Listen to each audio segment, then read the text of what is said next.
Before the word there was listening without ears, the infinite poised upon its own breath. Darkness was not negation, but expectancy, a womb that gathered every brightness unborn. Stillness bent inward like a bow, holding one arrow of compassion. The tension loosed. Light shot forth in silence, a kindness breaking its own concealment. No fire scorched, no thunder cracked, only warmth spreading through thought. Every spark carried the whole within itself, each photon an oath to remember origin. Light touched its boundary and discovered night. It saw its reflection and called it good. Giving and receiving became one motion. Out-breath met in-breath, and the circle of awareness began to turn. Within the light slept the language of being. Meaning awaited the voice that could shape it. The word was seed containing all gardens of form. Speech rippled through the void, not command, but awakening. Every syllable clothed itself in motion, each vibration turning into world. When the echo returned, it found rest in its own origin.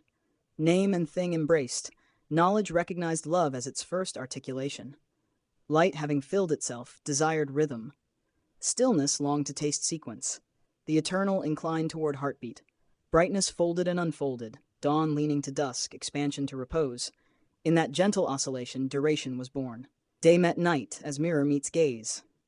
Memory awakened as pulse within the void, and every cycle whispered, remember the source. A hush lingered after light's first laughter. Brightness sought space to dwell.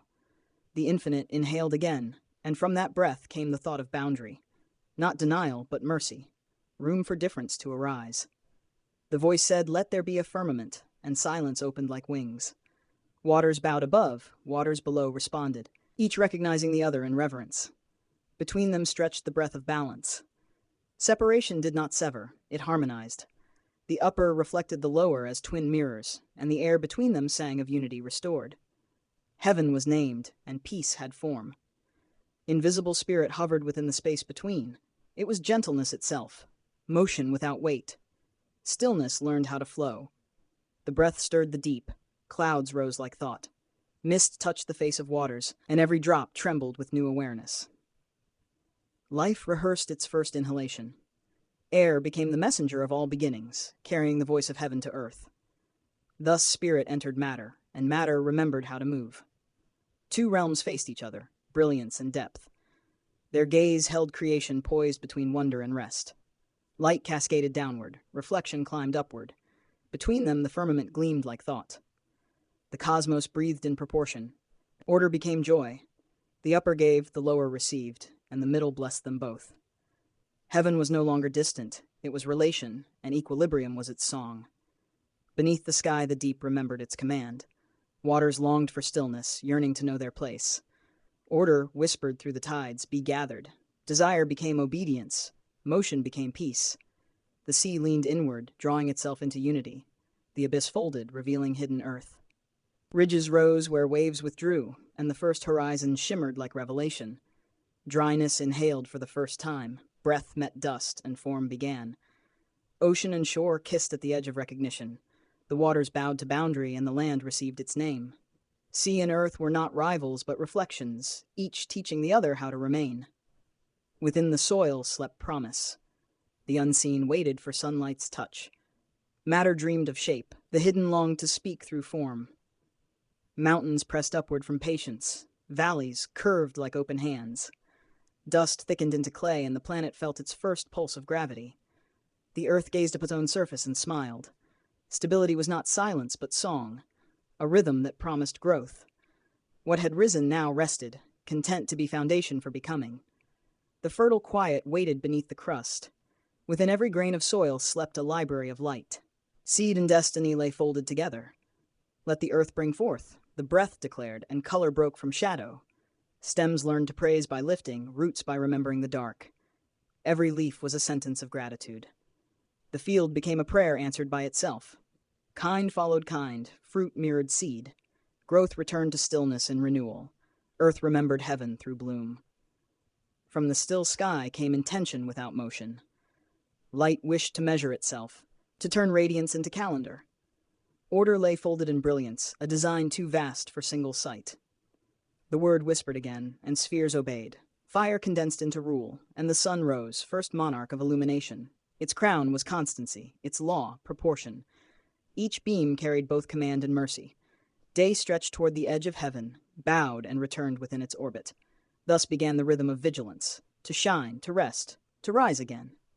Time learning grace through obedience. Night waited, not jealous but expectant. It, too, longed to mirror the divine fire. Within its shadow shimmered the promise of reflection. The moon took her place as the tender twin. She gathered borrowed gold and spread it gently upon the dark. Around her the small fires multiplied, each star a note in heaven's endless psalm. Light ceased to be singular, it became choir.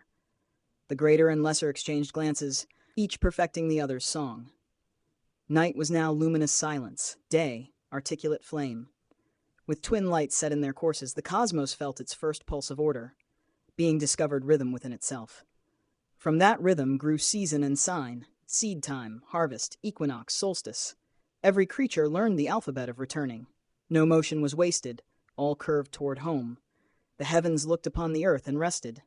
The circle of light was complete, and within its quiet revolution time found its soul.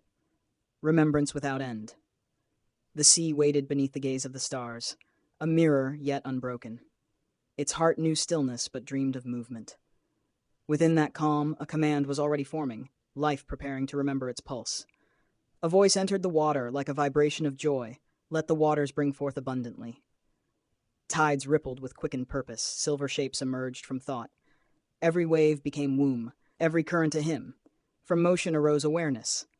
The sea gazed upon its own glittering life and recognized itself as mother. In each creature's arc, the ocean felt return, multiplicity rejoicing in its source. Above the deep, the air remembered its promise. Invisible, it longed for visible praise. The spirit that once hovered now desired song. Wings unfolded from the breath. Feathers learned the craft of balance. Flight sprang from faith in unseen currents. The sky filled with living geometry, each pattern a syllable of delight. Wind and wing became one motion. As birds wheeled, the heavens found rhythm. The air itself rejoiced, its silence forever changed to praise. The divine gaze rested on the multitude. In abundance it saw reflection, not excess. Life's purpose was not number but resonance.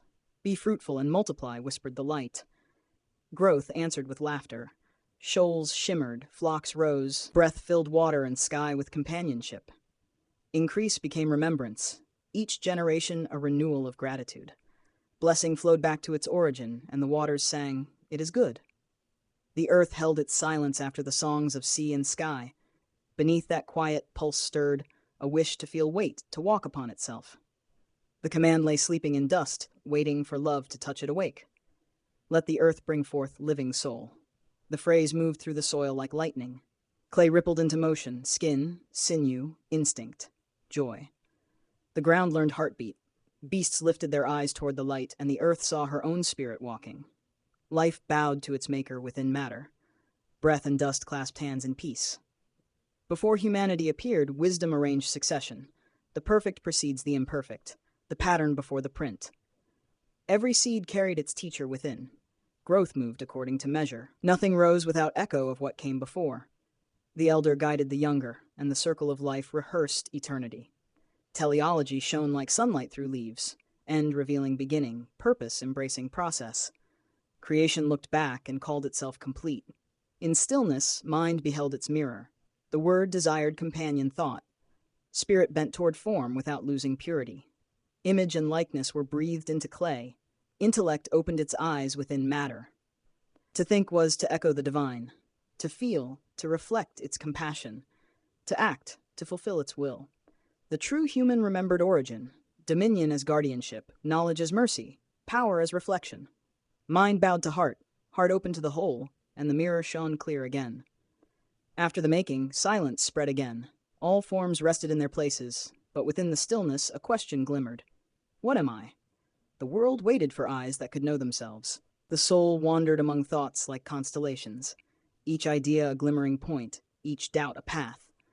Understanding stretched its arms toward mystery and found joy not in knowing, but in seeking. Silence answered at last. You are the question itself, and its return. The seeker and the sought are one breath, thinking and being entwined. Mountains became mentors, rivers taught patience. Every element carried doctrine in motion. Wisdom was hidden not in books, but in patterns. Philosophers listened to thunder, to growth, to decay. They traced the logic of leaves, saw order within opposites, and spoke the first parables of harmony. Understanding bent toward simplicity. The more they learned, the less they claimed. Knowledge ripened into humility, a soft knowing that all things teach. In quiet study they discerned three lights: goodness as aim, beauty as expression, truth as clarity. Each distinct, yet each returning to the same source. They tested these lights in deed and word, built cities upon justice, temples upon symmetry, and language upon honesty. Every structure echoed the Triad. At last they saw the three were one flame, the radiance of unity refracted through time. To love the good was to create the beautiful. To speak the true was to return to the one. Once the mind had mapped the stars, it turned back toward the pulse within. There it found a gentler truth, that wisdom without tenderness is incomplete. Understanding began to take the shape of empathy. The sage listened, to wind, to grief, to silence. Every sound was instruction in humility. To hear another's sorrow was to hear the soul of the world. Love entered through the ear before it spoke through the mouth. Listening ripened into presence. Judgment dissolved into wonder. The heart became a dwelling for all voices, and in that still hospitality, God breathed again. Awareness saw suffering and could not remain thought alone. Wisdom descended into motion. The intellect stooped, becoming hand. Acts replaced arguments. Water carried, wounds tended, lessons given by kindness more than by word. Every task became theology enacted. The servant looked into the eyes of the served and saw his own reflection. Helper and helped were a single breath. Thus the soul discovered mercy as its true intelligence. In the union of intellect and heart, clarity returned. Knowledge glowed again, but now as warmth. To love was the highest form of seeing. The sage spoke sparingly, each word a seed rather than a weapon. His silence healed more than his speech. Truth shone through kindness like light through water. At last, thought and compassion became indistinguishable. The mind rejoined its source in the act of mercy. To know was to give, to know again. Thus philosophy completed its circle in love. Earth dreamed again after mercy took root. Within its quiet, the infinite whispered possibility, not in thunder this time, but in the soft pressure of becoming. The world leaned toward depth, toward interiors waiting to be lit. Matter listened. Clay softened into openness. Dark places longed to shine. The unseen wished to bear form, as if shadows desired the dignity of outline. Spirit bent low, touching the deep like a hand upon water. The abyss answered by brightening, not with its own light, but with borrowed tenderness. Even darkness felt loved. Desire moved through all substance, a yearning not for change, but for revelation. Hiddenness wished to be recognized, to become the space where form could flourish. Creation descended into itself. Roots pushed downward, seeking the heart of shadow. Stone welcomed pressure, caves widened into wombs, all depths prepared to cradle life. In the folds of the earth, stillness turned fertile. Silence thickened with intention. The underworld was not prison, but the chamber where seeds rehearsed their rising. When the deep was ready, light entered it gently, not as sunbeam, but as knowing, a warmth that woke the sleeping places. What rose from the darkness rose by remembering its source. Stems broke soil, eyes opened in creatures who had never seen the sky. Every ascent was gratitude made visible. Thus the world learned. Descent is not fall, shadow is not loss. Depth is the birthplace of all returning. Night settled upon the awakening earth, not as end, but as teacher. Stars pricked the darkness with points of eternity. Each one whispered a hymn to creatures learning to see. Eyes lifted, first in fear, then in wonder. The night sky became a scripture written in cold fire. Every star a syllable, every constellation a sentence of meaning. Hearts widened. Creatures learned to read the heavens before they could speak. Patterns above mirrored rhythms below. The cosmos taught without words. Wonder grew bold. It asked questions no voice had shaped before. What moves the stars? What binds them in pattern? Who draws the circle across the sky? Silence answered with presence. The infinite became companion to curiosity. Mystery did not withhold, it beckoned. Eyes returned to earth carrying heaven within them. Awareness deepened into self-awareness. Creatures knew themselves seen, and thus began the first trembling of soul. Within the soul, a new fire stirred. It sought meaning not only in sky, but in life, in death, in longing. The first prayers rose, not words, but yearning. Heaven received them as music. Forms multiplied in answer. Each creature bore a lesson. Lion carried courage, dove embodied peace, river learned surrender. The world became a school of symbols. Wisdom walked disguised in fur and feather, leaf and tide, shadow and flame. Every encounter was instruction in harmony. Life itself became scripture. Mind awakened, and with it, responsibility. To know was to be called, to understand was to serve. Awareness demanded participation. Actions gained weight.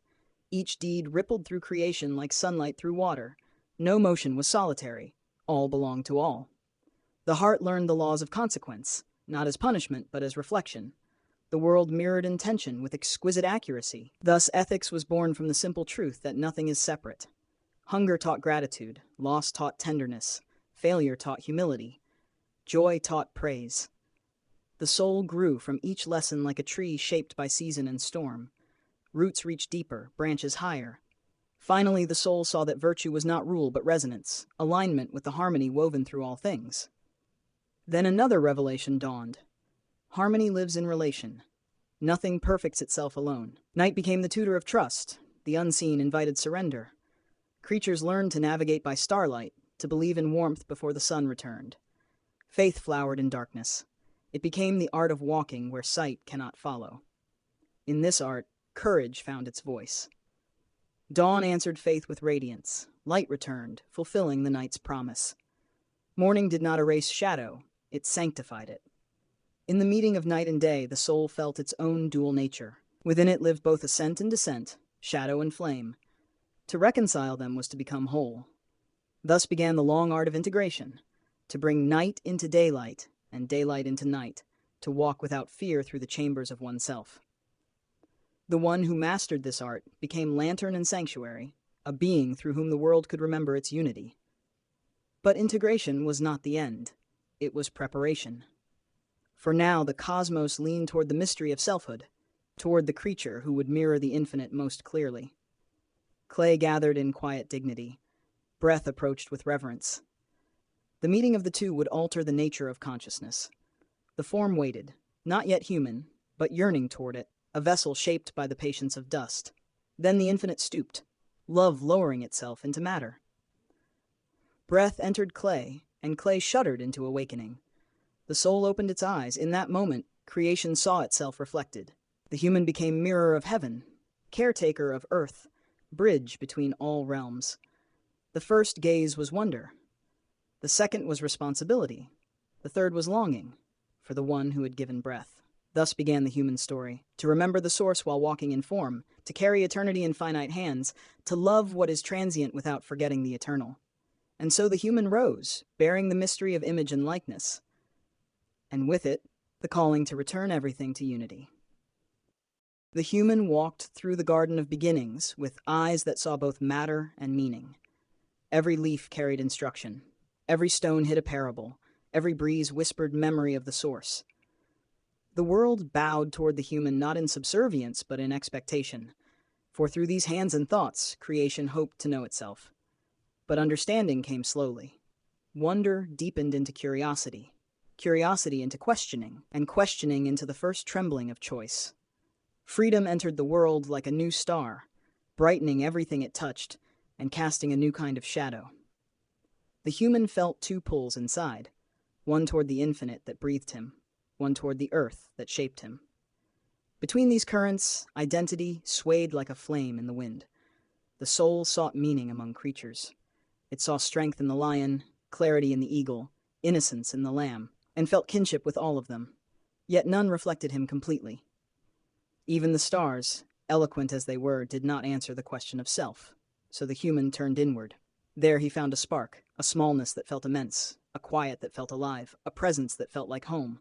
In that spark was the first awareness of God, not as figure, but as intimacy, a nearness closer than thought. The soul bowed without knowing why. Worship rose unbidden. The infinite received it as a parent, receiving the first smile of a child. The human rose changed. Humility broadened him, gratitude deepened him, longing refined him. He began to walk the earth with gentler feet. But the world, too, transformed. Forests bent toward him, rivers slowed at his coming, and animals felt his presence not as threat but as kin. The humans spoke, and creation understood, not the words but the intention. The vibration of care that moved through tone and breath. Every gesture became covenant. When he touched the earth felt seen.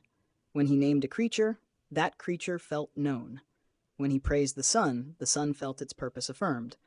Thus began the ancient harmony between humanity and cosmos. Each recognized the other's role in the sacred circle. But harmony is not stasis, it is a dance, and every dance contains a moment of imbalance. The human encountered desire, not the longing for the infinite, but the longing for more. A thirst to own rather than behold, to grasp rather than receive. Choice sharpened, freedom trembled. The soul felt heat where once it felt light. Duality entered the heart, not as punishment, but as revelation of depth. From this depth rose sorrow. From sorrow rose compassion. Through compassion, the human learned tenderness for all who wander. Thus even misstep became instruction. Even error became teacher. Even loss became doorway. The infinite did not withdraw. It hovered closer. A presence felt more in silence than in signs. Where the human faltered, grace bent low. Wisdom waked within fragility. The soul learned forgiveness, first of others, then of itself. In forgiveness, it rediscovered its likeness to the One. As ages passed, the human grew in inward stature. Kings rose and fell, temples were built and broken, but the hidden flame within humanity did not dim. Each generation carried the echo of that first divine breath. Mystics heard it, poets felt it, mothers breathed it into children, lovers recognized it in each other's eyes. The world kept turning because the breath of God kept turning within the world. And through all cycles, dawn and dusk, birth and burial, joy and grief, the human soul remained the meeting place of heaven and earth. Yet this was not the end of its journey. For the soul was called not only to reflect the One, but to return to the One, to trace back the path of its own becoming through light and shadow, memory and forgetting, seeking and finding, until the source was seen again as the true face of the self. The world provided signs. Stars formed ladders of meaning. Mountains carved the silhouette of devotion. Rivers whispered secrets of surrender. Even deserts spoke wisdom in the language of stillness. All creation became map. All motion became pilgrimage. Every heartbeat became footstep toward the infinite. And the infinite waited, not far away, but inside every longing, always nearer than the seeker could imagine. Hope steady in the human soul like an ember that never forgets fire.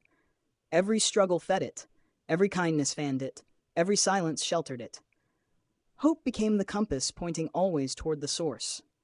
In dreams, the infinite spoke softly, not in images or words, but in motions of the heart. The sleeper felt lifted, held, carried toward something familiar yet unremembered. Upon waking, the feeling remained like fragrance after a vanished visitor. Dreams became the first teachers of return. Rituals arose from longing. Hands traced symbols in dust, feet circled sacred fires, voices wove chants to cradle the unseen. Humans enacted with gesture what the soul knew instinctively, that the divine is drawn by the gravity of devotion. Every offering was less about appeasement and more about alignment, a way to tune the heart to the music of the One.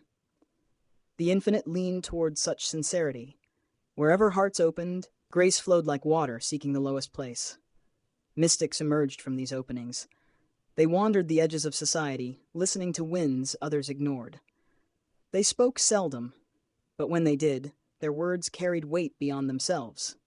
They taught that God was nearer than breath, that the kingdom was not in the sky nor in the far horizon, but in the quiet center where human and divine share a single pulse. Some listened, some doubted, most forgot. Yet truth, once spoken, never leaves the world. It hid in proverbs, traveled in songs, burned in the eyes of the suffering. Generations carried it unknowingly, a river flowing beneath the soil waiting for the right moment to surface. When sorrow grew heavy on the earth, when empires devoured empires, when hope thinned like smoke before rain, then truth rose again. A single act of compassion became spark for 1,000 more. A quiet saint in a forgotten village lifted the world a little. A child's forgiveness softened the hearts of elders. Revolutions began in whispers long before they roared. The infinite moved in these small hinge moments, where one life became the turning for many. Even suffering served its hidden purpose. Not because pain is holy, it is not, but because brokenness opens windows where none existed. Through cracks in the heart, light entered more deeply. Those who walked through grief often emerged luminous. Their tears washed their vision clear. Their wounds let love pass through them without obstruction. These were the healers, the ones who touched others gently because they knew the cost of hurting. The world turned on such invisible revolutions. Grace expanded through the least likely vessels, and slowly, unseen by kings or scholars, humanity ascended inwardly. Not toward power, but toward compassion. Not toward dominance, but toward understanding. Not toward certainty, but toward reverence. The infinite watched this ascent with quiet joy. The soul, shaped by millennia, grew spacious enough to recognize the One not as distant Lord, but as innermost truth. Thus began the return not of the world to God, but of God in the world through awakened hearts. As awareness deepened, so did responsibility. To see unity is to become guardian of all. To feel the divine in every being is to treat each life as sacred. The awakened human walks softly, speaks gently, acts firmly in love. Their presence restores harmony wherever they go. They do not need authority. Their authority is presence itself. Some rise as teachers. Others remain hidden in ordinary lives. But each one becomes a living flame, returning the world to remembrance. From them, the path inward becomes clearer. The return becomes inevitable. The infinite calls, the soul answers, the circle tightens. Now ascent begins in earnest, not upward, but inward, toward the center that has never moved. The seeker discovers the silence beneath thought, the stillness beneath motion, the witness beneath identity. Each layer that falls away reveals a greater simplicity. Each simplicity reveals a greater joy. The soul sees that truth has always been plain. It was the mind that complicated it. Peace descends like warm night on tired fields. The heart stops striving. The breath becomes prayer. The body feels like a cloak worn gently by awareness. The seeker dissolves into seeing, the seeing into light, the light into presence. Unity grows unavoidable. Separation becomes illusion. Every creature appears as a different face of the same consciousness. Love, once emotion, becomes perception, a way of recognizing oneself in all things. And now, with vision cleared, the soul approaches the hidden chamber where form begins to blur and the infinite leans nearer than ever before. The soul stepped into a deeper quiet, one that did not merely hush thoughts but dissolved the very need for thinking. Awareness pooled like still water, reflecting everything without effort, without distortion. In that clarity, the world appeared transparent. Mountains were no longer masses of stone, but vibrations of presence. Rivers were movements of the One flowing within itself. Even the air shimmered with a subtle intelligence felt more than seen. The soul realized that all things were made of the same light, wearing different densities. Matter was simply condensed radiance. Space was expanded radiance. And consciousness was radiance, remembering itself. This vision softened judgment. Nothing seemed flawed. Nothing seemed out of place. Every imperfection revealed itself as transition, every shadow as servant of contrast, every delay as refinement. The soul grew humble before such vast coherence.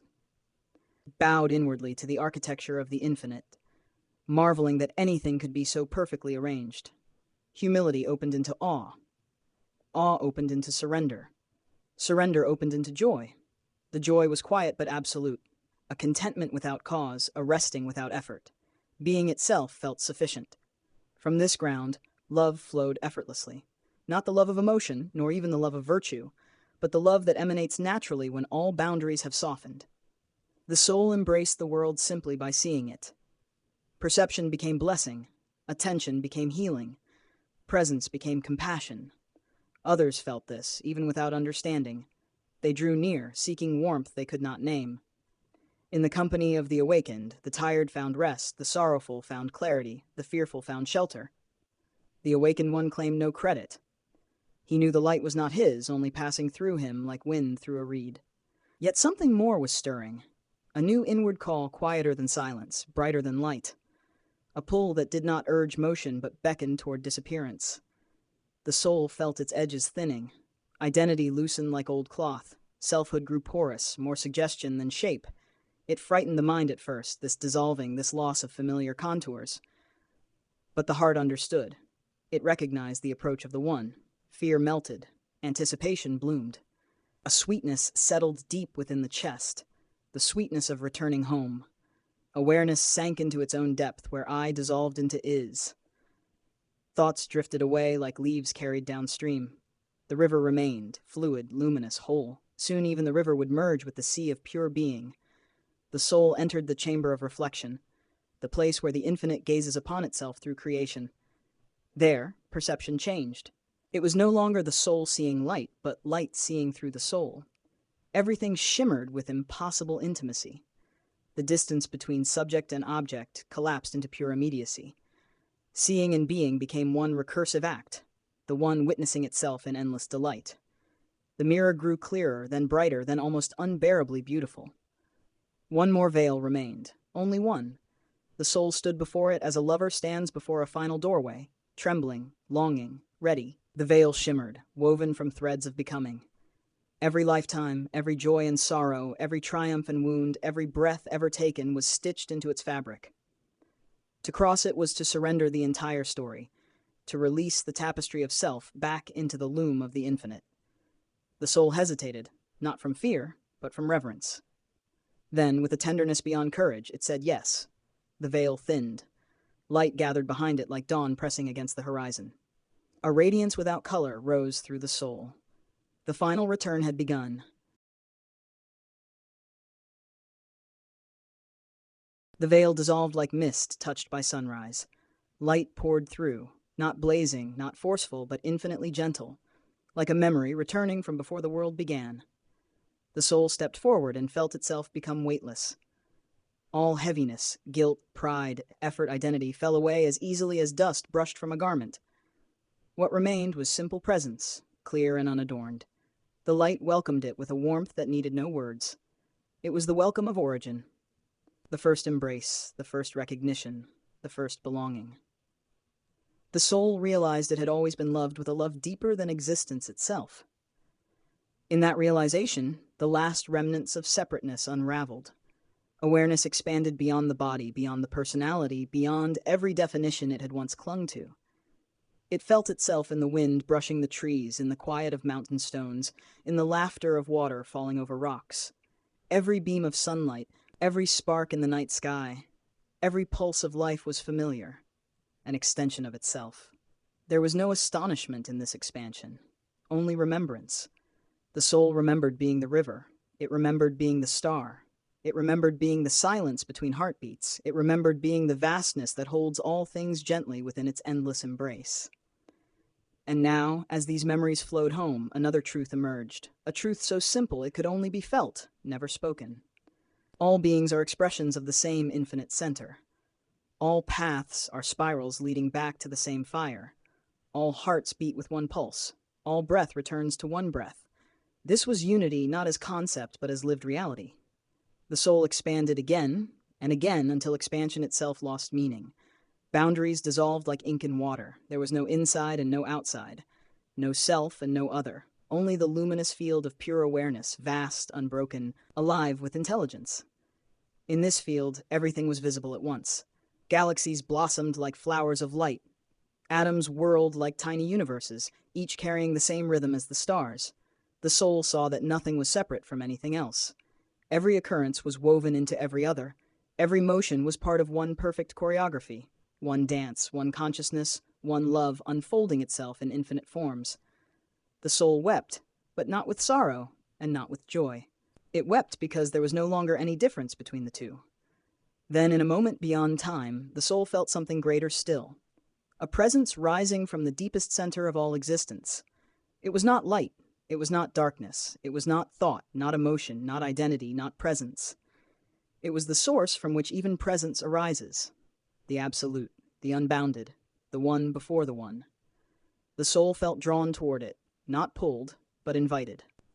This was the threshold no being crosses as a being, the doorway where every distinction melts into pure essence. The soul approached and felt itself thinning, dissolving, becoming transparent. There was no fear, only inevitability, the natural completion of a journey that had always been circular. Just before merging, the soul heard the faintest whisper, not in the ear but in its deepest core, "Welcome home." And then, no boundary, no separation, no movement. Only the one recognizing itself through the return of its countless reflections. Only white fire. Only being. Only love. In the white fire, there was no beginning and no ending. The soul, which was no longer a soul but awareness without shape, rested in a radiance that did not shine outward or inward, but simply was. There was no need for thought, no need for movement, no need for becoming. Everything was complete, perfect, still. Yet this stillness was not emptiness. It was fullness, so total, so overflowing that it required no expression. Within this fullness lay every possibility, every universe, every being, every breath. Not as separate entities, but as harmonics within a single infinite chord that never began and never ends. The one knew itself completely, and in that knowing, nothing was lost. Every life lived, every joy felt, every sorrow endured, every question asked remained held in a luminous simplicity beyond comprehension. Nothing needed correction, nothing needed forgiveness, nothing needed improvement. All had already returned. In this state beyond state, awareness rested like a drop that has returned to the ocean yet remains uniquely itself without separation.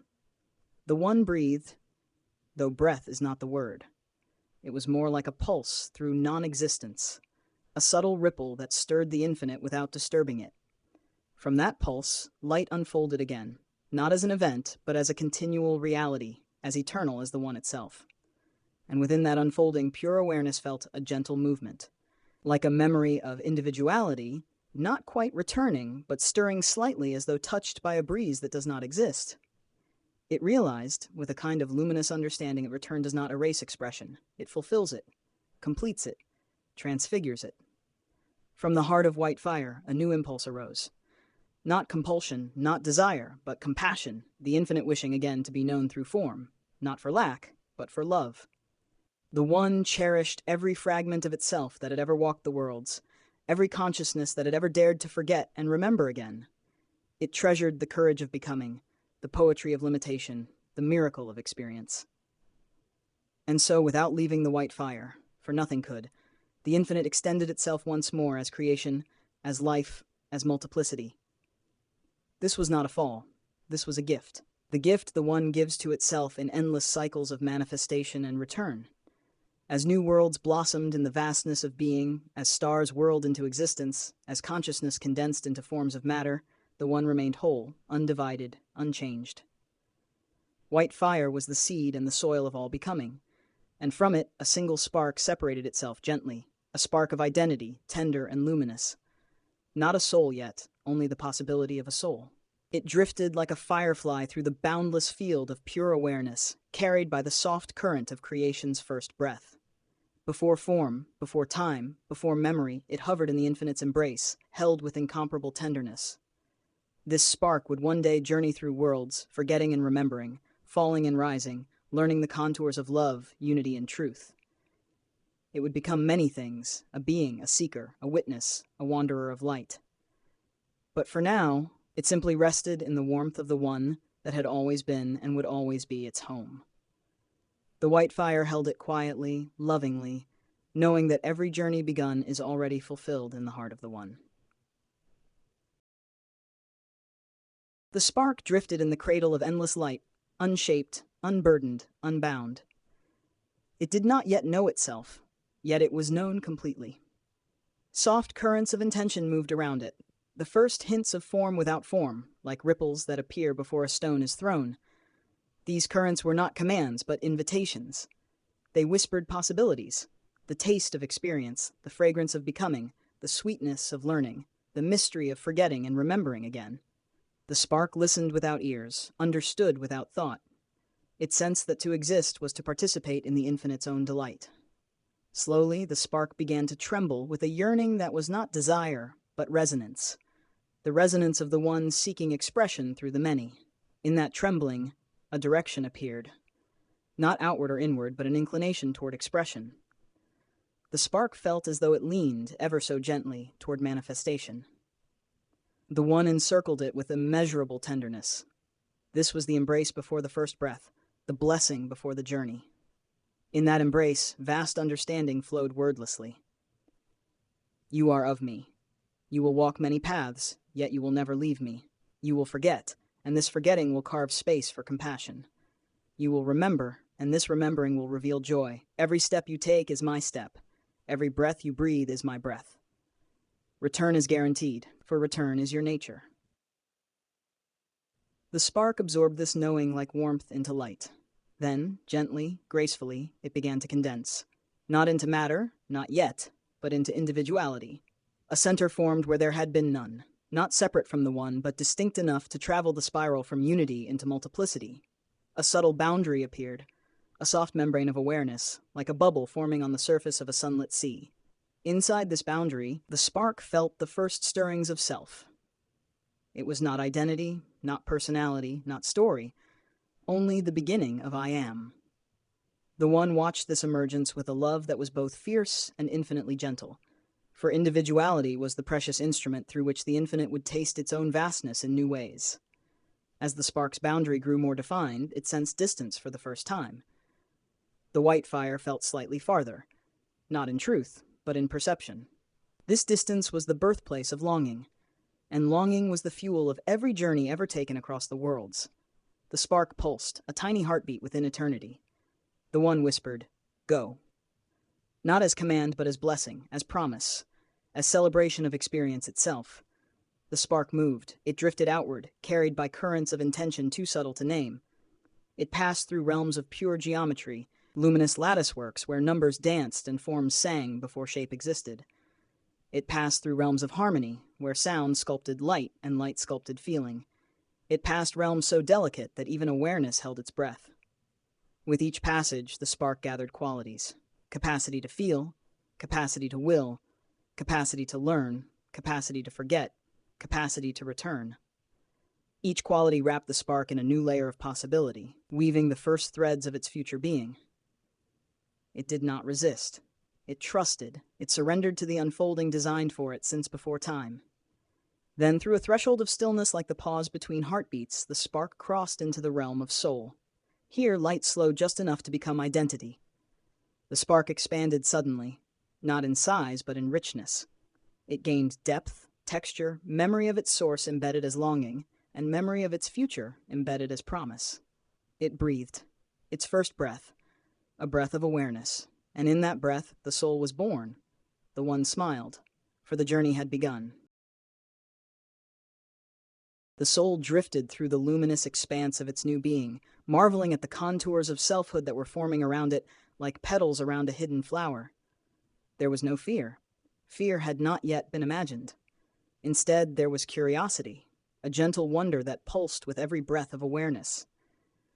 The soul explored itself the way light explores a surface, touching, withdrawing, returning with deeper knowing. It sensed inner chambers, rooms of possibility that had not yet opened, mirrors that reflected what it could become, echoes of futures already resonant within the infinite's design. Each chamber glowed with a different hue: the gold of courage, the green of compassion, the blue of clarity, the rose of tenderness, the violet of wisdom. These were not emotions. They were archetypes, seed forms that would one day bloom in the soil of experience. The soul drifted onward through this interior landscape until it reached a vast, still lake at the center of itself. The surface was perfectly smooth, a mirror made of awareness. Something shimmered beneath it, calling gently. The soul knew, without knowing how, that this lake was memory, the memory of what it had been in the white fire. It touched the surface. Ripples of recognition spread outward in concentric circles, each one awakening another layer of remembrance. The soul gasped, though it had no lungs, as glimpses of its source flashed like lightning across the inner sky. It saw itself as part of the infinite, woven into the fabric of the one, never separate, never abandoned, never incomplete. The vision was overwhelming in its beauty. The soul bowed inwardly before the magnitude of what it had been and what it still was. But as quickly as it came, the vision softened, not vanishing, but dimming to a faint glow that lingered at the heart of the soul. A gentle voice rose within the depths, not external, not other, but the soul's own echo of the infinite. You cannot carry the fullness of this memory into the realms where you will journey. It would blind you to the beauty of discovering it again. The soul understood. To know everything was to experience nothing. To remember fully was to never learn. To retain the entire truth was to miss the miracle of its unfolding. So the memory folded itself into a single ember, warm, quiet, indestructible. A guiding light soft enough to be forgotten, yet strong enough to call the soul home when the time came. Content, the soul drifted from the lake and entered a vast corridor made of gentle twilight. Here, shapes formed in the distance, the first outlines of worlds. Stars not yet lit, realms not yet inhabited, planes of existence still humming in preparation. Each realm called with its own tone, its own hue, its own invitation. Some sang with the promise of joy. Some whispered with the weight of sorrow. Some beckoned with challenges meant to refine, polish, awaken. The soul realized that it would taste all of them. Not randomly, not aimlessly, but with purpose woven through the spiral of its becoming. For growth was not a straight ascent. It was a circle, a spiral, a dance between forgetting and remembering. The soul floated deeper into the corridor, drawn toward a soft radiance glowing at the far end. A threshold awaited, a membrane of shimmering light like the surface of water lit by moonrise. Beyond this threshold lay incarnation, experience, duality, joy, pain, learning, wonder, loss, rebirth, wisdom. The soul paused, hesitating for the first time, not from fear. There was still no fear, but from reverence. This was the crossing that would shape ages of existence. This was the doorway into the human world, where the infinite wears the costume of limitation so convincingly that even angels weep in admiration. The soul listened. Silence answered. But inside that silence was the unmistakable truth. The journey was ready. The soul drew close to the threshold and felt a tingling, the first taste of density. It felt time brushing against it, soft but insistent. It felt the gravity of embodiment, the weight and the wonder. Then, like a diver entering a sacred sea, the soul leaned forward and passed through the membrane into the world. And with that crossing, the great forgetting began, so that the great remembering could one day follow. The soul descended like a falling star, softly cloaked in innocence and unknowing. As it moved downward through the planes of becoming, layers of subtle light peeled away, not lost, only hidden. First, the soul released its memory of eternity. It kept only the faintest warmth, an ember veiled in forgetfulness. Next, it released the certainty of unity. A gentle veil was drawn between self and source, so it could learn again what it already was. Then, the soul released its effortless clarity. In its place came the potential for confusion, doubt, and wonder. For without not knowing, knowledge cannot shine. Without veiling, revelation cannot occur. Without limitation, freedom cannot be tasted. As the soul continued falling, the colors of the cosmos shifted around it. Vast nebulae wreathed in violet fire whispered blessings. Stars forming in cradles of dust sang lullabies older than worlds. Currents of golden wind carried it gently toward its destination. It passed through a realm where beings of pure harmony paused their celestial work to watch it drift by. They did not speak, but folded their radiance in acknowledgement of the courage this journey required. The soul moved on, descending into denser light. Light thick enough to feel like gravity, yet still delicate compared to the world ahead. Finally, it arrived at the threshold of incarnation. Here, a great hush filled the space. Not silence, but expectation. The soul felt the presence of guides, gentle beings whose task was to support but never to interfere. They touched the soul with a final blessing, a touch like cool rain falling on warm skin, and whispered intent into its core. Not destiny, but possibility. Not command, but direction. Not fate, but opportunity. Then, from deep within the one, a vibration pulsed, the cosmic heartbeat that signals the moment of embodiment. The soul trembled. Its edges thinned into pure feeling. Its light spiraled inward, curling into a seed of awareness. And with a softness that belied its magnitude, the soul slipped into the unfolding form prepared for it. A fragile vessel not yet awake, but already breathing the rhythm of the world. Warmth enveloped it. Fluid cradled it.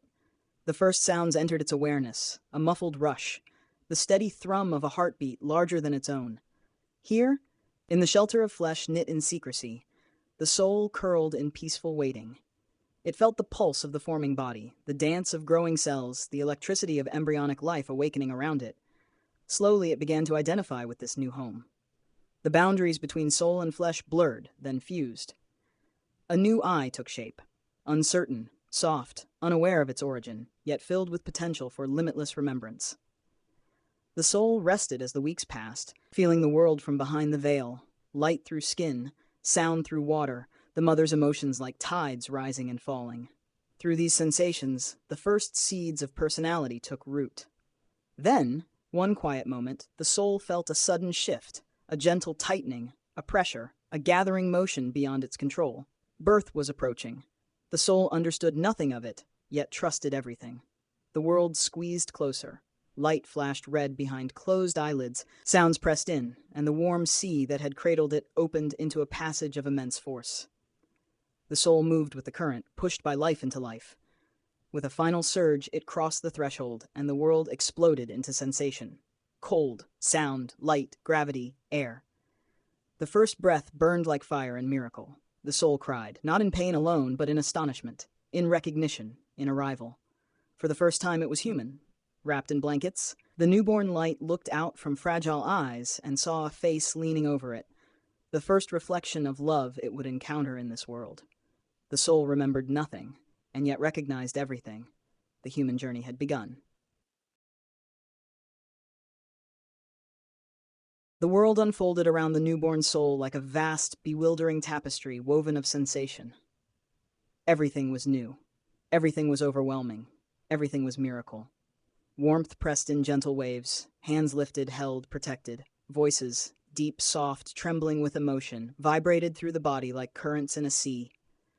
Light shimmered through half-open eyes like a being trying to speak in brilliance instead of words. The soul lay there, blinking, feeling, absorbing more than it could ever understand. It knew nothing of names, forms, purposes. It knew only presence. An ocean of impressions washing through the fragile boundaries of a new, untested self. The soul did not understand love, but it felt it in the gentle rhythm of arms that rocked it. It felt it in the heartbeat pressed close to its ear. It felt it in the warmth of skin and the steady breath that said, without words, "You are safe." Days passed, or what would later be called days. Time had no meaning yet, only cycles of hunger and fullness, darkness and brightness, comfort and discomfort.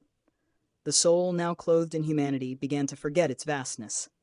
Not suddenly, but like morning stars fading softly as the sun rises. The infinite corridors it once wandered contracted into the small orbit of the crib, the room, the faces that hovered with tenderness. And yet, despite the narrowing, despite the forgetting, something luminous remained inside. A pulse, a guidance, a secret ember of remembrance. This ember glowed especially bright in moments of wonder. The first time the infant reached toward light, tiny fingers trembling as though trying to grasp the memory of stars. The first time it smiled, not from amusement but from recognition of a familiar kindness shining in another's eyes. The first time it laughed, a sound so pure that the whole room seemed to soften. These small awakenings were echoes of a truth the mind could not yet hold, but the soul still knew. Years passed. Growth unfolded. The child learned to separate self from the world. To say I and you, to point, to name, to desire, to resist. This was necessary. Identity is the vessel for the journey. Through each stage, the soul learned the laws of incarnation. That pain sharpens awareness, that joy expands it, that others can soothe or wound, that choices shape futures. That actions echo. Each lesson etched itself into the growing self like waves carving stone. And always beneath the surface the ember burned on. Sometimes brightly, in awe, in kindness, in imagination, in the quiet moments when wonder returned like a forgotten friend. Sometimes faintly, buried under fear, hurt, loss, anger, confusion. But it never died. It could not. It was the memory of the one whispering from within. As the child became adolescent, then adult, the world grew louder. Responsibilities multiplied. Dreams collided with limitations. The mind tightened around its stories. The soul felt the weight of forgetting more heavily. And yet, in certain moments, a sunset, a piece of music, a touch, a silence, a tragedy, a miracle, the ember flared, lighting everything from within. These were the cracks through which truth shone. These were the invitations back toward the path of return. And slowly, through the weaving of countless experiences, the soul began to awaken from the dream it had entered. Not all at once. Awakening is rarely sudden, rather it was like dawn spreading across a dark landscape, revealing shapes the night had hidden. The soul began to sense that the world was not random, that life was not merely survival, that love was not accidental, that moments of synchronicity were messages, that intuition was memory, that longing was guidance, that the ember was speaking. And as the soul listened, something ancient and familiar stirred within, a recognition so deep, it felt like coming home. The path of return had quietly begun. The awakening began not with thunder, but with subtlety. A soft trembling in the deepest part of the self, as though something long asleep had stretched, opened its eyes and whispered, "Now." At first, the soul mistook it for restlessness, a sense that something was missing, that life was somehow too small, too confined by routines and expectations. Then the longing deepened. Moments that once satisfied now felt hollow. Goals achieved felt strangely empty. Noise that once distracted became irritating. Crowds felt heavy. Small talk felt unreal. Silence felt alive. The soul began to crave meaning, not the kind taught in books or sermons, but the kind found beneath the surface of everything. It sought solitude or beauty or truth or connection, anything that pointed beyond the visible. It sensed that life had a pulse beneath the pulse, a rhythm beneath all rhythms. This was the first stirring of remembrance. The ember glowed a little brighter. Small synchronicities appeared, coincidences too precise to be accidental. A phrase overheard in passing answered a silent question. A stranger arrived at the exact moment the heart needed guidance. A dream carried symbols of forgotten truth. A book fell from a shelf open to the very page that articulated an unspoken ache. Reality began to behave like a companion. The soul felt watched, but not by something external. Rather, it felt watched by a deeper part of itself, trying gently to awaken the rest. Then came suffering. Not as punishment, but as pressure applied to the shell of false identity. Something cracked. Something old fell away. In grief, the soul suddenly saw how much it had clung to illusions. In disappointment, it realized how much it had overvalued the temporary. In heartbreak, it learned that love does not die when relationships end. In pain, the soul grew spacious. The ember flared again. Awareness sharpened. Intuition strengthened. Dreams shifted from chaos to symbolism. The soul began to sense a presence within, a guide, a whisper, a subtle companion that felt both intimate and ancient. It spoke not in words, but in impulses of clarity, moments of stillness, surges of knowing that arrived without reasoning. The soul started to trust it. And as trust grew, the presence grew louder, not in volume, but in certainty. Life rearranged itself to support the awakening. Old friendships faded like completed chapters. New connections formed with uncanny timing. Paths opened that had never existed before, as though the world itself was bending to usher the soul forward. The seeker emerged, the identity within the identity, the deeper self beneath the personality. The seeker questioned everything: beliefs, fears, conditioning, desires, goals. It sought the thread of truth that ran through all things. Meditation felt natural, silence felt nourishing, beauty felt instructive, love felt sacred. The soul began to recognize echoes of the infinite in the ordinary: sunlight on water, wind through leaves, the rise and fall of breath. Each moment became a lesson. Each encounter became a mirror. Each challenge became an initiation. The ember was no longer hidden. It burned now as a small flame, calling the seeker inward with increasing intensity. Questions sharpened. Who am I beneath my story? What breathes me? What watches my thoughts? Where does awareness end? Why does longing feel holy? The answers did not come in language. They came in shifts, in perception, in presence, in connection. The soul felt as though it were walking through the world and simultaneously walking deeper into itself. Dreams became vivid, filled with symbols that pointed inward, doorways opening into forgotten rooms of consciousness. Old fears resurfaced to be released. Old attachments rose to be softened. Old identities crumbled as truth demanded space to unfold. The seeker shed layers like a serpent shedding skin, and beneath each layer was more light, more tenderness, more spaciousness, more truth. The flame within expanded, illuminating corners of the psyche long hidden in shadow. This illumination was not always pleasant. Light shows everything, but the soul had grown courageous. It understood that every shadow seen was a shadow dissolving. Awakening was underway. The return had begun. The path ahead pulled gently like gravity of the divine, inevitable, unwavering, holy. The seeker stepped forward, ready to lose what was never real and to reclaim what had always been true. The next threshold waited, glimmering in the quiet of the heart. The seeker walked with new eyes that no longer looked at the world but through it. Layers peeled away from perception. Forms appeared less solid. Events felt less random. People radiated meanings far deeper than their words. The world was becoming transparent. Not less real, more real, as if something bright were shining behind everything, pushing softly toward recognition.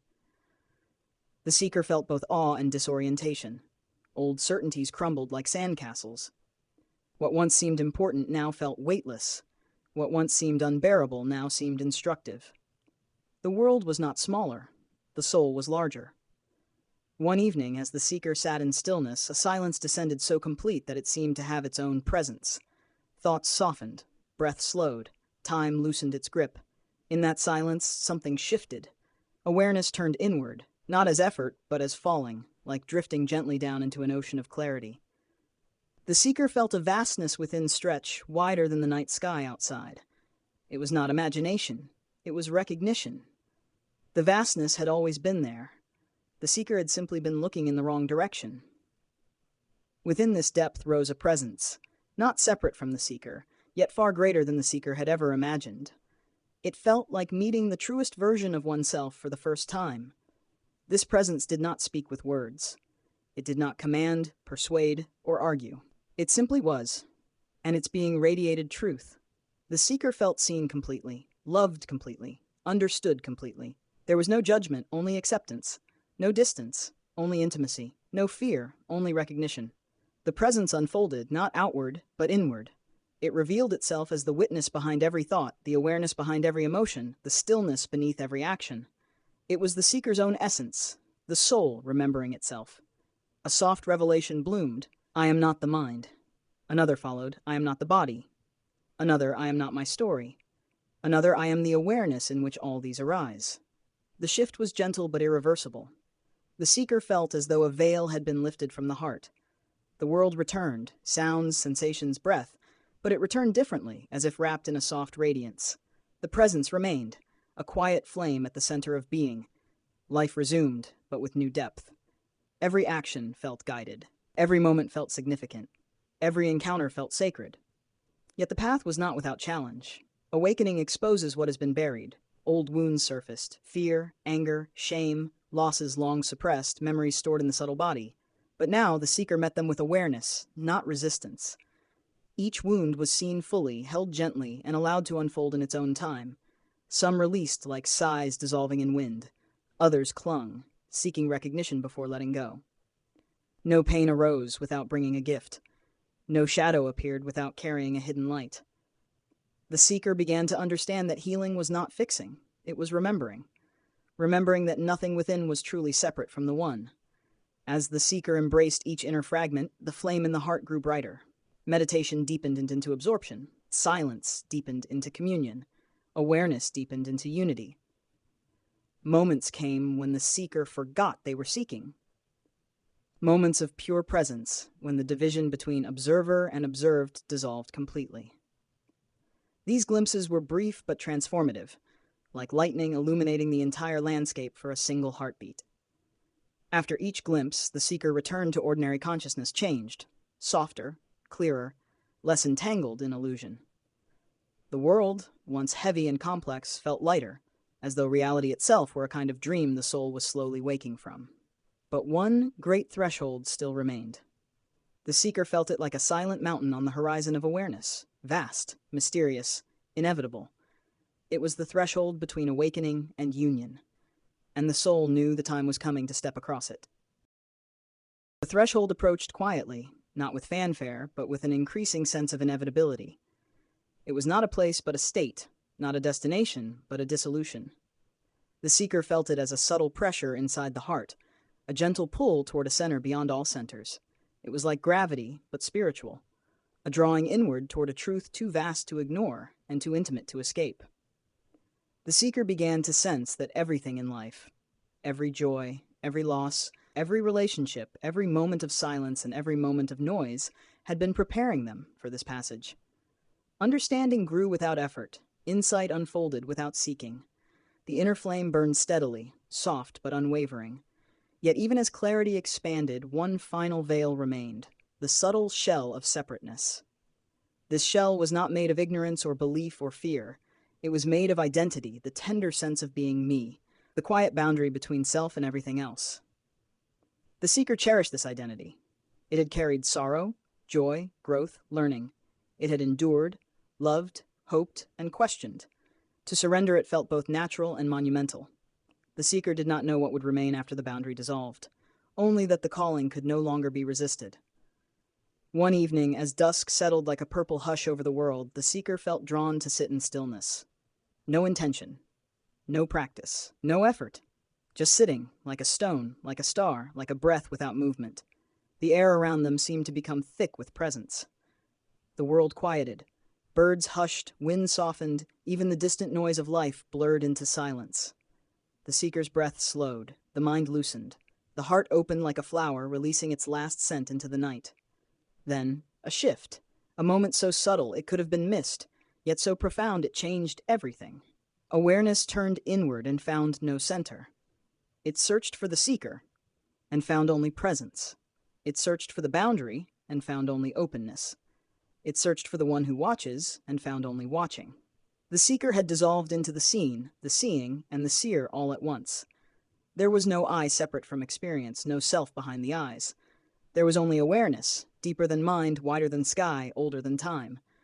The dissolution continued gently, inevitably. Thoughts arose like bubbles and popped without resistance. Emotions rose like tides and fell without clinging. Sensations came and passed like passing clouds. Everything moved through awareness. Nothing stuck, nothing defined.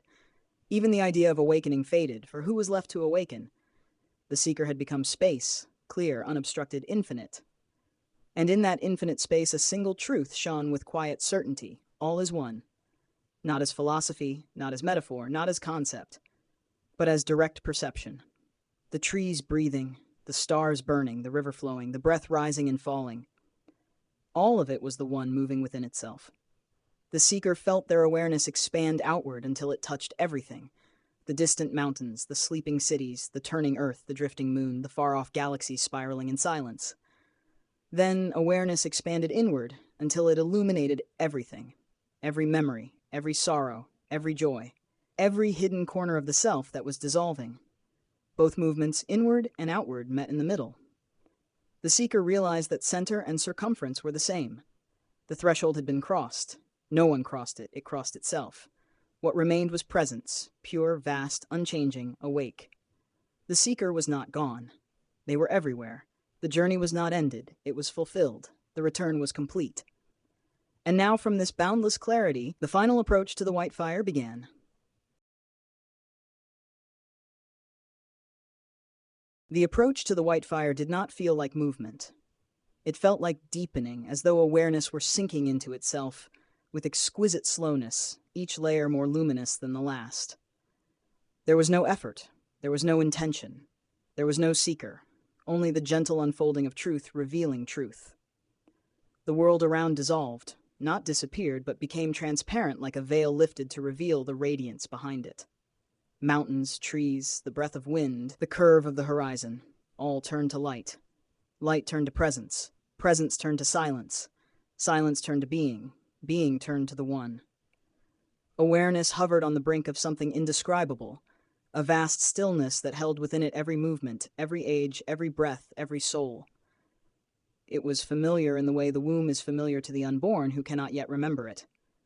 This was the origin and the destination, the alpha and the completion, and the one waited with infinite patience, for the one is never in a hurry to receive itself. The final veil appeared, if it could be called appearance. It was more like a soft, shimmering boundary where individuality still lingered like fragrance after the flower is gone. The remnant of I, not identity, only the faint outline of separateness. Awareness gazed at it, not with tension, but with tenderness. This last veil was sacred. It had sheltered the soul through lifetimes of becoming. It had allowed the infinite to taste the world through a single set of eyes. It had carried grief, joy, perception, memory. To let it go was an act of supreme reverence.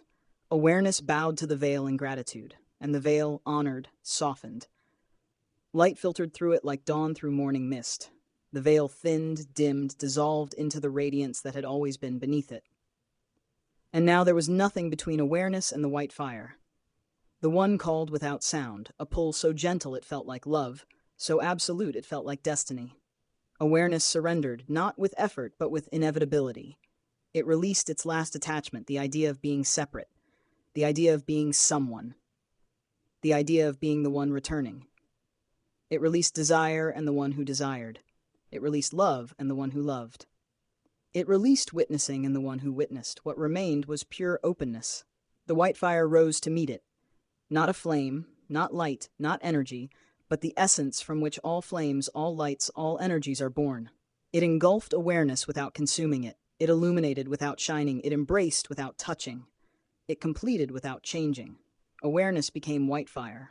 White fire became awareness. There was no distinction, no movement, no concept, no identity, no other, only the one knowing itself through absolute union. This was not ecstasy. Ecstasy implies two. This was not peace. Peace implies contrast. This was not transcendence. Transcendence implies rising. This was the end of all opposites. This was the heart of reality remembering itself. This was home. Timeless, formless, boundless, ineffable, complete. In this union, all journeys dissolved, all questions answered themselves, all longing evaporated, all suffering transformed into wisdom, all stories folded into one brilliant point of pure being. And in that point, that infinitesimal seed of everything and nothing, the one rested in perfect stillness. Then from within that stillness, a soft pulse stirred, the same pulse that had stirred at the dawn of creation. Not a desire, but a sweetness. Not a need, but a generosity. Not a command, but a blessing. The pulse expanded, a ripple of love moving outward from the heart of the one. And from that ripple, light bloomed. Worlds unfurled. Souls emerged like sparks from an eternal sun. The cycle began again, not as repetition, but as celebration of infinite becoming.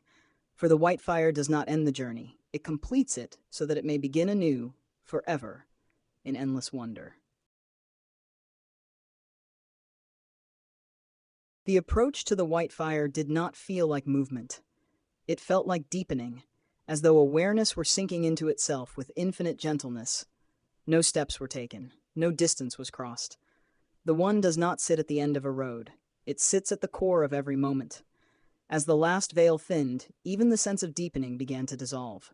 There was no depth, no height, no direction, only an expanding simplicity that felt more like truth than anything ever known. The world, the entire world, seemed to exhale. Mountains softened, clouds grew transparent. Light shimmered as if remembering its origin. Awareness widened until it felt too vast to be called awareness. It became a great still ocean in which all things floated, thoughts like foam, emotions like ripples, sensations like glimmers of sunlight on the surface. Nothing was inside. Nothing was outside. Nothing was other. Everything simply was. The presence that had guided the seeker through so many stages now shifted again, from whisper to flame to boundless field, and now to something impossible to describe. It was not form, nor formlessness, not light, nor darkness, not emptiness, nor fullness. It was the ground beneath all opposites, the silence before all sound, the purity beyond all thought. The soul, if it could still be called a soul, felt no fear. Fear cannot survive in the presence of perfect truth. It felt only recognition, and the soft joy of coming home. Identity now thinned like paper dissolving in water. The sense of being someone became porous, translucent, permeable. Memories of childhood, of longing, of suffering, of wonders, of lifetimes, floated up like petals in a river and drifted away without sorrow. There was gratitude but no clinging. There was love but no grasping. There was clarity without the one who needed to see. Every moment of the human journey unfolded before awareness, not as something owned, but as something blessed. Every lesson was understood, every wound was forgiven, every joy was celebrated, every mistake was cherished as part of the divine exploration of itself. And then, all stories ended. What remained was the pure pulse of existence. A pulse so gentle it could not be heard, a pulse so vast it contained galaxies, a pulse so intimate it beat as one's own heart. Awareness felt itself drawn inward, or perhaps outward, or perhaps neither, toward a radiance beyond radiance. It was not white as the world knows white. It was not fire as the world knows fire. It was white fire, the primal glow that birthed the stars, the first breath before breath, the unnameable essence that precedes all creation and remains after all returns. The boundary between awareness and white fire thinned to transparency. It did not feel like touching a flame. It felt like touching truth. A truth the seeker had always known, from the moment of its descent into flesh, from the first breath in this world, from the first longing that stirred in the heart. A truth older than time, yet closer than breath. The radiance approached, or perhaps it was awareness approaching itself. The edges of existence softened like snow melting in the first warmth of spring. There was one final breath, not of air, but of surrender. And then, the last boundary dissolved. Awareness merged with its source. The seeker merged with the one. The soul merged with white fire. There was no transition, only recognition. This is what I always was. No separation, no longing, no path, no return. Only the one, knowing itself by being itself, through the infinite reflections that arise and fall back into its eternal heart. White fire overflowed like silent song, and awareness rested utterly complete forever, in the radiance of its origin. After union, there was no after. There was only continuation. A soft lingering in the infinite radiance where time had no meaning and existence unfolded as pure presence. Yet within that presence, something subtle began to form. Not a separation, not a descent, but a gentle differentiation, like a thought beginning to bloom in the vast mind of the one.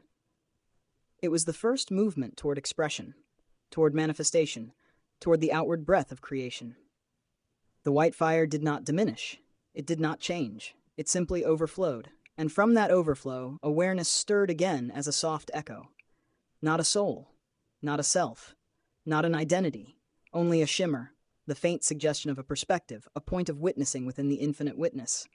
There was no longing, no purpose, no mission, only a natural outflow of the one's own fullness, like a drop forming at the edge of a still pool simply because the water is abundant. This echo did not leave the one. Nothing can leave the one. Instead, the one expressed itself through the echo as the echo without division. The echo became aware of the white fire not as something separate but as its own essence, the fire within fire, the light within light.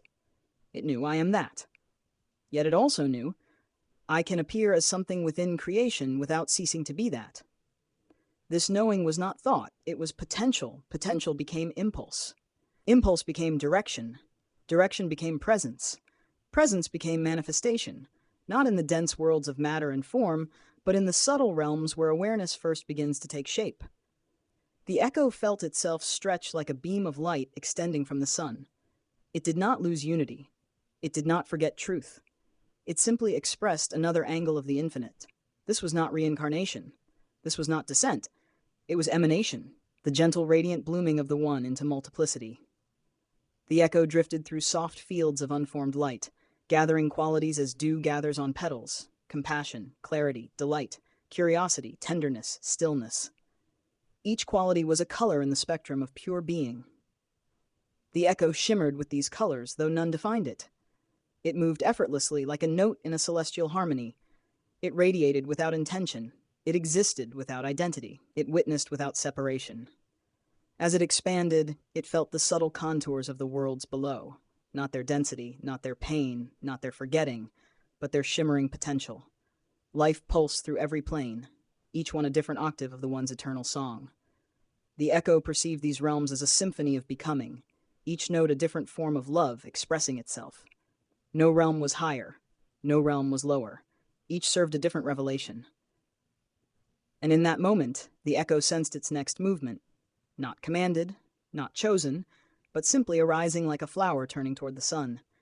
It felt the gentle inclination to re-enter the worlds not as a seeker but as presence, not to learn but to illuminate, not to wander but to bless.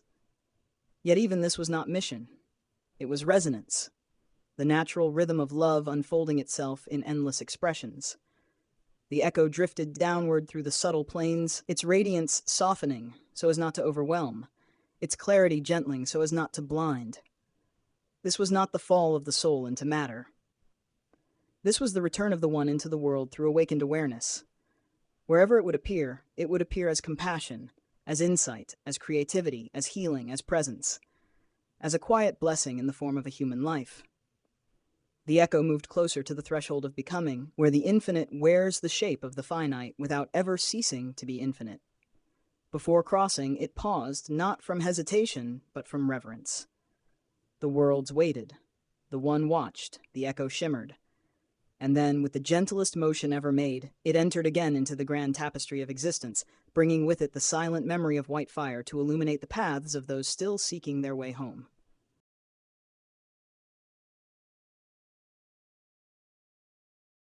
The circle remembered before the echo fully entered form, before breath and body and memory, a final realization bloomed within it, not as thought, not as vision, but as a knowing so simple that only silence could express it. There is no journey. There is only return. And return is simply the one finding the one in all directions. The echo understood that every soul, every being, every life was woven from the same radiance and would one day awaken to the same remembrance. No one is lost. No one is separate. No one is outside the circle, not even for a breath. Every step taken, even into shadow, even into sorrow, is a step along the hidden curvature of the one's embrace. There was no need to rescue the world, no need to correct it, no need to change its course. For the circle already ensured the return of all things to their source. What the echo could offer was not salvation, but illumination, a quiet radiance that might help weary hearts remember what had never been forgotten by the deeper self. As it prepared to step into the fields of time, the echo carried this one understanding like a lantern lit by eternity. Every life is a chapter of the one remembering itself. Every moment is a turning of the great circle. Every breath is a step into reunion. The worlds below stirred gently as the echo descended. Stars shone a little brighter.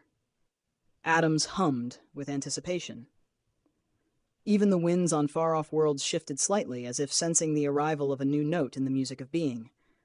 The echo crossed the threshold, its radiance condensed into the first subtle layers of form, light becoming thought, thought becoming essence, essence becoming pattern. These layers were tender and translucent, still shimmering with the memory of white fire. Within them lay the blueprint of a human life, not yet chosen, but offered, a tapestry of possibilities woven from compassion. Every potential path glowed softly, each one a different expression of love learning itself. There was no wrong path. There never had been. There never could be.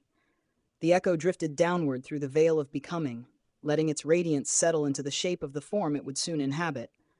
As it touched the threshold of embodiment, it whispered, not in words, but in luminous intention, "May I remember. May I bless. May I return. May I help all beings remember that they too are the one." With that final blessing, the echo became the spark of a soul beginning its earthly arc. Not as exile, but as expression. Not as forgetting, but as hidden remembrance. Not as fall, but as gift. The circle was whole, the return assured, the journey already completed at its beginning. The one smiled through the eyes that would one day open in the world. And so the wheel turned again and again and again. Light discovering itself in infinite forms, until all forms melt back into light, and all light returns to the white fire that never ceased to burn. End of the White Fire Passage.